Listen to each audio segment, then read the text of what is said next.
far back as 1998, we were doing skill-based practices for younger kids, and we were doing mini mite cross-ice hockey in a small area, making sure that kids are matched, lines playing against lines, so that similar skills are playing against similar skills. So the more experienced players had a chance to learn and compete against more experienced players, and the same thing for lesser experience. So everybody has an opportunity to be involved, to compete and get the same out of the experience.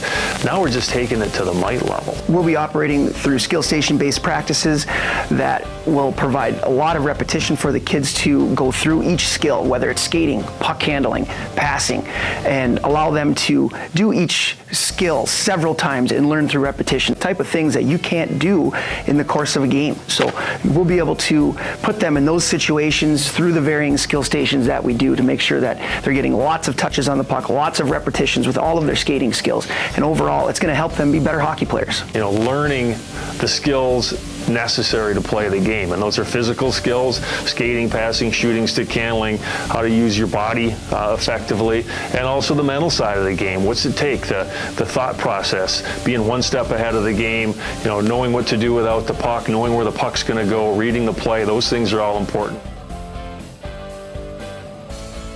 I can tell you, as somebody who's been involved in the game for 40 years, I completely agree with it. Just from a practical standpoint, the mite playing surface was way too big, and to shrink the surface down to a manageable size, to shrink the nets down to a manageable size, it's still hockey. The kids are still having a good time. So yes, this program is going to take some work, but we believe it's the right thing to do for the kids based on having the appropriate number of kids on the ice, playing in a smaller ice setting. The ADM model has proven to work through USA Hockey studies. So we're going to do everything we can, put the effort, put the time in to make sure that we're making this an experience for the kids that feels like real hockey, looks like real hockey, and gives the best product that we possibly can for this program.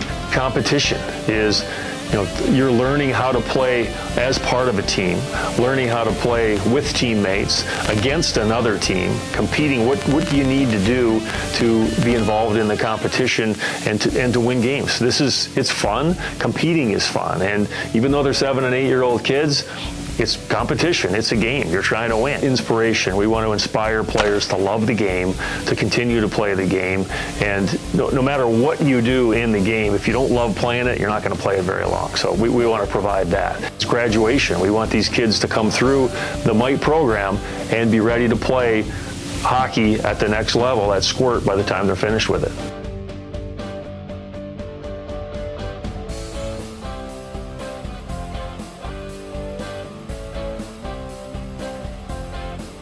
In all of this, we have to be compliant with USA Hockey and MAHA rules, and this year there's an exception for players born in 2006 to be able to play some full ice hockey. And so what they'll be able to do is to play a maximum of 12 games after January the 1st. And so there'll be a component where those players who choose to do that and choose to play full ice hockey will have the opportunity to go onto a second team and be able to play some games. And they'll get the opportunity to learn a little bit more about positioning and about face-offs and about the use of the lines and different situations that they'll be confronted with in a full ice surface.